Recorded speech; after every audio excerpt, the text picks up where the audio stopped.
shortly afterwards in Northern Ireland. Directly inspired it.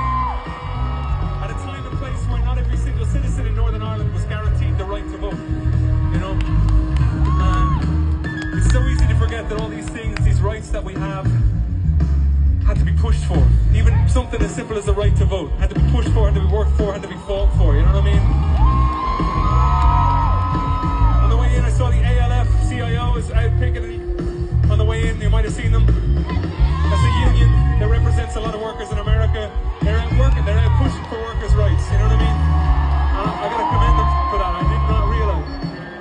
I know they're involved right now in fighting for federal workers' rights to collectively bargain, you know what I mean? A right that was taken away in March with a stroke of a pen.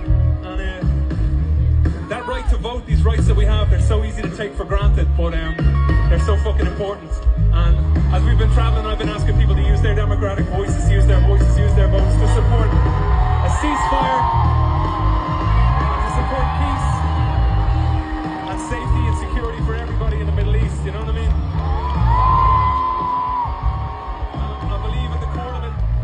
Good. They would want to see people live in peace and safety and security. They would want to see that for their neighbors, they want to see that for their friends, they want to see that for their loved ones, and they would want to see that for people they don't know. They would want to see that for people on the other side of the world.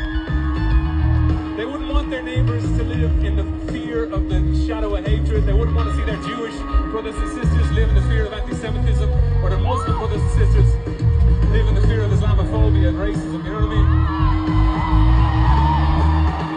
I believe at the core of it, people are good.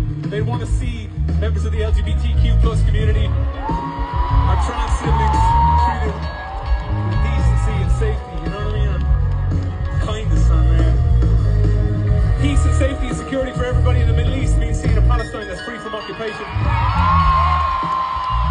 means seeing a Palestine that's free from these cycles of genocidal violence we've been seeing on our TV screens, the imposed starvation of women and children. I want to thank you for letting me speak from the heart for a moment.